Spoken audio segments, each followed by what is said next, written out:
कहानी है मुरादाबाद शहर की, जहाँ शहर के आखिरी छोर पर रहती थी चंपा। चंपा लोगों के घरों में काम करके अपना जीवन यापन किया करती थी।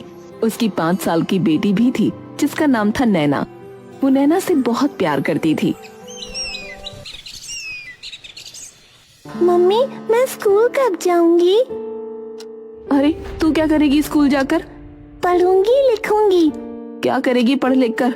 तुझसे झाड़ू लगाने को कहा था, लगा दी? हाँ माँ, मैंने सारा काम कर दिया। मुझे स्कूल जाने दो ना, मुझे भी बाकी बच्चों की तरह पढ़ना है। नहीं नहीं, कोई जरूरत नहीं है। अरे चंपा, पास के चुंगी वाले स्कूल में नाम लिखवा देना नैना का। वो सरकार की तरफ से फ्री है, वरना अगर उन्हें पता चला कि तुम बच्ची को नहीं पढ़ा रही हो तो तुम पर कार्रवाई हो सकती है। आजकल तो बड़े चोंचले हैं, पहले जमाने में सही था, लड़कियां अपने घर का काम करती थी सिर्फ।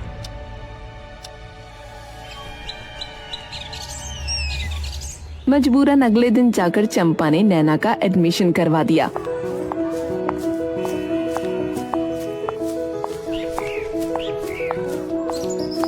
अब कल से तू स्कूल जाएगी, लेकिन एक बात याद रखना।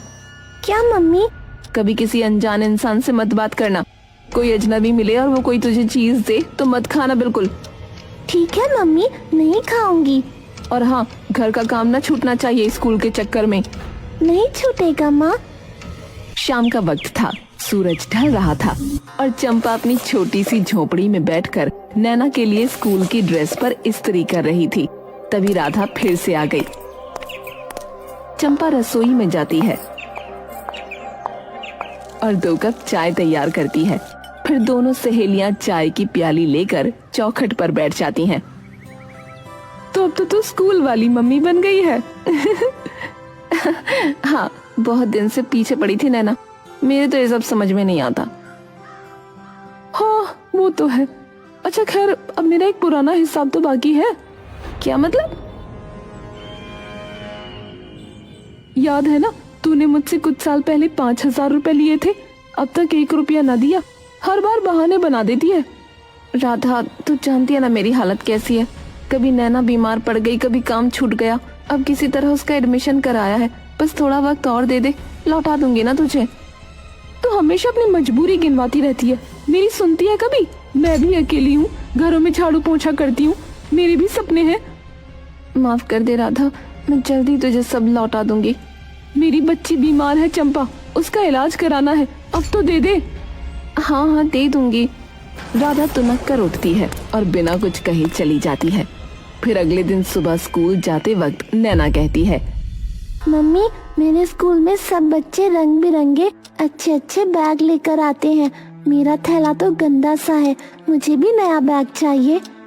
बेटा वो तो बहुत महंगे होते हैं, जब पैसे होंगे तो दिला दूंगी। पर कुछ नहीं, चुपचाप स्कूल जाओ। नैना उदास होकर स्कूल जाती है, लेकिन उस दिन स्कूल के बाहर एक लंबा काला कोट पहने एक आदमी खड़ा होता है।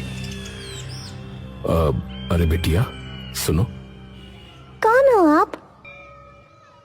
मैं कौन हूँ ये जरूरी नहीं, पर मैं रोज देखता हूँ कि तुम रोज ये थैला लेकर आती हो। क्या तुम्हें बैग नहीं पसंद? नैना को मम्मी की बात याद आती है, कभी किसी अजनबी से मत बात करना, और वो जाने लगती है।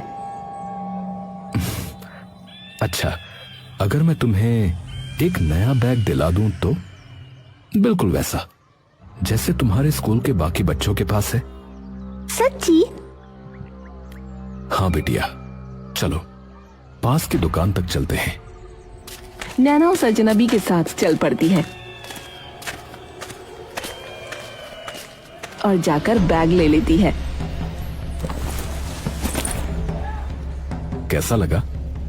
बहुत अच्छा, अब मैं सबकी तरह बैग लेकर जाऊंगी, मजा आएगा। हाँ बच्ची, चलो अब जाओ। नैना वहाँ से स्कूल चली गई और फिर जब शाम ढली तो नैना स्कूल से लौटकर घर में दाखिल हुई। उसके हाथ में रंग बिरंगा चमचमाता नया बैग था। जैसे ही चंपा की नजर उस बैग पर पड़ी, उसकी आंखें हैरानी से फैल गईं।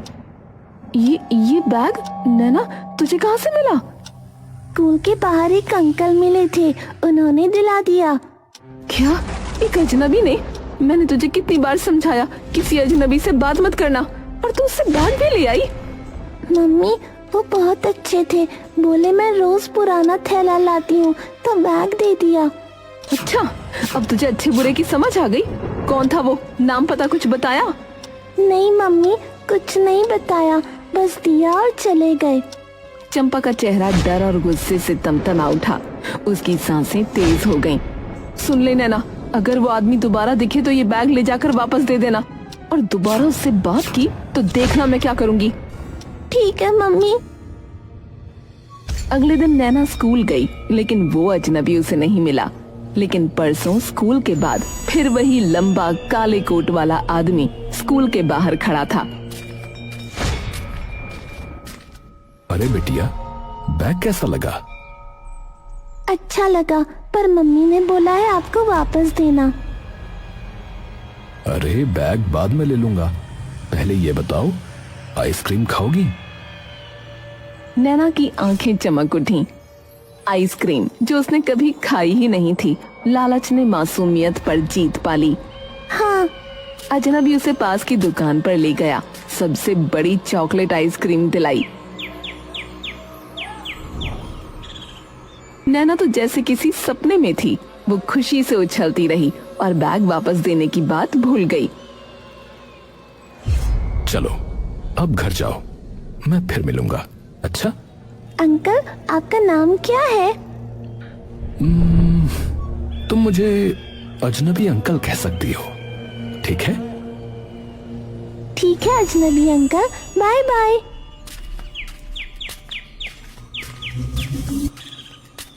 घर आकर नैना ने सब उगल दिया। मम्मी आज मैंने आइसक्रीम खाई। क्या? किसके साथ? वही अजनबी अंकल के साथ। नैना तू सुधरेगी नहीं क्या?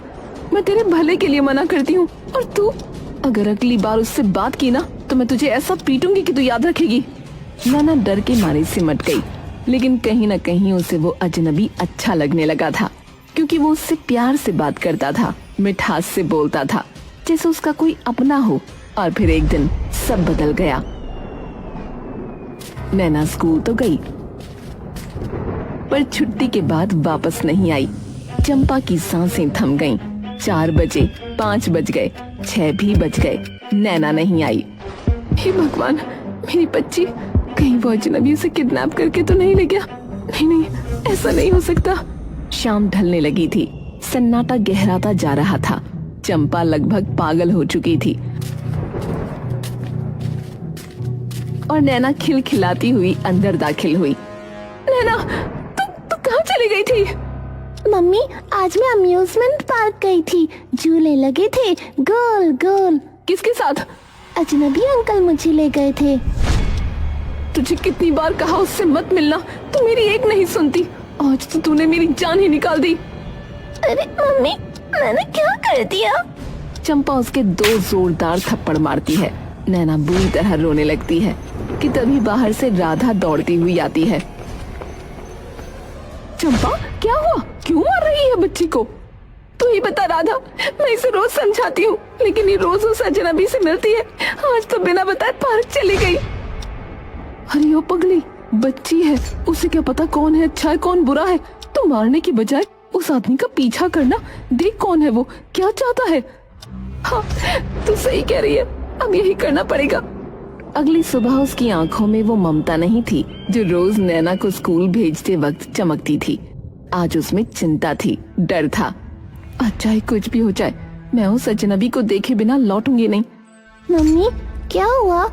कुछ नहीं, जल्दी जा और सीधे स्कूल जाना, कहीं और मत रुकना। नैना स्कूल की ओर बढ़ गई। उसके पीछे कुछ दूरी पर चंपा ने अपनी चुन्नी कसकर बांध ली और चुपचाप उसका पीछा करने लगी। पर स्कूल के बाहर कोई अजनबी नहीं था। चंपा छिपकर घंटों बैठी रही, लेकिन कुछ नहीं हुआ। अगले दिन फिर वही सिलसिला। नैना स्कूल गई, चंपा ने पीछा किया, लेकिन वो आदमी नहीं दिखा। आ क्यों नहीं रहा है? 1 हफ्ता बीत गया। उसने राधा को ये बात बताई। राधा, मैं थक गई हूँ, हर रोज जाती हूँ, बैठती हूँ, छिपती हूँ, पर वो नहीं आता। हो सकता है उसने तुझे देख लिया हो और अब वो छिप रहा हो, और शायद वो तुझे जानता हो और तुझसे बच रहा हो। हाँ, तो राधा एक काम कर, कल तू मेरी बेटी का पीछा करना। अगर वो अजनबी मिले तो मुझे फोन करना और पुलिस को भी बता देना। ठीक है, कल मैं जाऊंगी, देखती हूँ कौन है ये छुपा रुस्तम। अगले दिन राधा छिपकर नैना का पीछा करती है। नैना स्कूल जाती है और छुट्टी के समय जब वो बाहर निकलती है तभी दूर से वही अजनबी आता दिखाई देता है। लंबा संजीदा चेहरा, वही काला कोट। अरे बिटिया, कैसी हो? अंकल। आज स्कूल से सीधे मेरे घर चलोगी? मम्मी मानेगी नहीं। बस थोड़ी देर की बात है। झूले हैं, चॉकलेट है और हाँ, आइसक्रीम भी। नैना का मन पिघल गया। वो मुस्कुराते हुए उसके साथ चल दी। राधा दूर से ये सब देख रही थी। अजनबी एक आलीशान बंगले के बाहर आकर रुका। बड़ा सा गेट, संगमरमर की सीढ़ियां और बगीचे में खिले महंगे फूल। राधा के लिए ये सब किसी सपने के जैसा था। ये तो कोई अमीर आदमी लगता है, पर ये नैना को क्यों लेकर आया है? राधा दौड़ते हुए वापस चंपा के पास गई। चंपा, जल्दी चलो, मैं तुम्हें उस आदमी का घर दिखाती हूँ। चलो, पुलिस को भी फोन कर दिया है। दोनों भागती हुई उस बंगले के पास पहुंची। लेकिन जैसे ही चंपा ने वो घर देखा, उसके पैर जैसे जमीन में धंस गए। उसकी आंखें चौड़ी हो गईं और सांसें अटक गईं। ये तो उसी वक्त गेट खुला और वही अजनबी नैना का हाथ पकड़े हुए बाहर निकला। नैना, इधर आ। चलो चंपा, उसके पास चलते हैं, बेटी को वापस लाना है। लेकिन चंपा का पैर एक कदम भी नहीं बढ़ा। ये औरत मेरे पास नहीं आएगी, क्योंकि इसके दिल में चोर है। ये एक वक्त पर मेरे घर में काम करती थी। क्या? 4 साल पहले राजीव और सोनिया एक खुशहाल दंपत्ति थे। उनका एक ही सपना था, एक प्यारा सा बच्चा। राजीव, मैं प्रेग्नेंट हूँ। क्या कहा? अरे वाह, ये तो सबसे बड़ी खुशखबरी है। उसी दौरान चंपा भी उन्हें बताती है कि वो गर्भवती है। मालिक, मैं भी मां बनने वाली हूँ। अरे वाह, घर में 2 खुशखबरियां।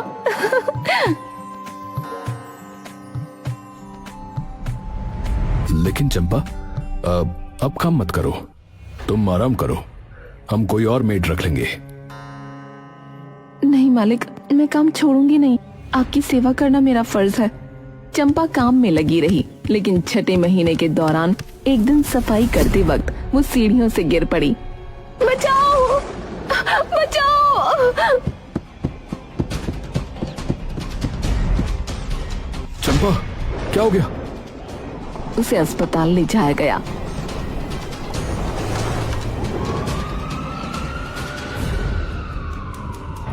डॉक्टर ने बताया कि उसका गर्भपात हो गया है। अफसोस, बच्चा बच नहीं पाया। चंपा बिलख बिलख कर रोने लगी। तुम लोग जिम्मेदार हो। मैंने कहा था कि काम मत करवाओ, फिर भी कराया। तुम लोगों की वजह से मेरा बच्चा मरा है। लेकिन चंपा, हमने तो मना किया था, तुम ही जिद कर रही थी। हम कैसे जिम्मेदार हैं? तुमने अपनी मर्जी से किया सब। इन सारी बातों के बाद राजीव और सोनिया अपने घर चले गए। और फिर कुछ समय बाद सोनिया की बेटी पैदा हुई। पर जब सोनिया अस्पताल से घर लौटी तो चंपा बधाई देने आई और मौका देखकर बच्ची को अपने साथ ले गई।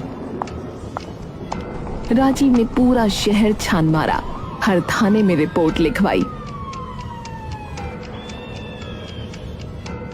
मेरी बच्ची मुझे चाहिए। कोई उसे ढूंढो, कोई उसे ढूंढो। राजीव, तुमने चंपा को हमारे घर आने ही क्यों दिया?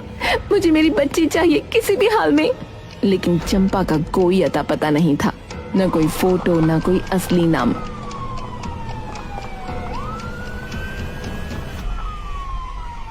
क्या हमारी बेटी कभी वापस नहीं आएगी? 4 साल गुजर गए, दर्द बढ़ता गया। उम्मीदें मरती गईं, लेकिन एक दिन किसी ने सोनिया के दरवाजे पर दस्तक दी। कौन है? मैं राधा हूँ, चंपा की पुरानी सहेली। मैं जानती हूँ तुम्हारी बेटी कहाँ है। क्या? तुम कैसे जानती हो? क्योंकि उसने मुझसे कभी नहीं छुपाया। मैं ही थी जो उसे जानती थी, पहचानती थी। और यहीं से सच्चाई का पर्दा उठने लगा। तूने इन्हें सब कुछ बता दिया। तुझे तो मैंने मदद के लिए बुलाया था, तुझसे सब बांटा था, और तूने मुझे धोखा दे दिया। क्योंकि तूने भी मुझे धोखा दिया चंपा। मेरे पैसे आज तक न लौटाए और इस चक्कर में मेरी बच्ची मौत के मुंह तक पहुंच गई। मुझे पैसों की नहीं पड़ी है, पर मेरी बच्ची को उस हद तक पहुंचाने के लिए तुझे सजा मिलनी चाहिए। तूने दोस्ती का गला घोटा है, इसलिए अब तेरे राज खोलने का वक्त आ गया है। चंपा भागने की कोशिश करती है, लेकिन तभी पुलिस की गाड़ी आकर रुकती है। पुलिस वाले उसे पकड़ लेते हैं।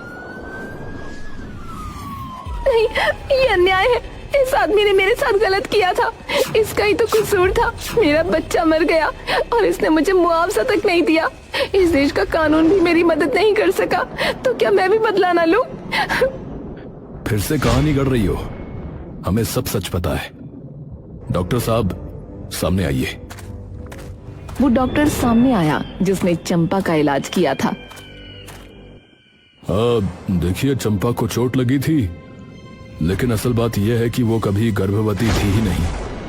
उसने मुझे झूठ बोलने के लिए पैसे दिए थे।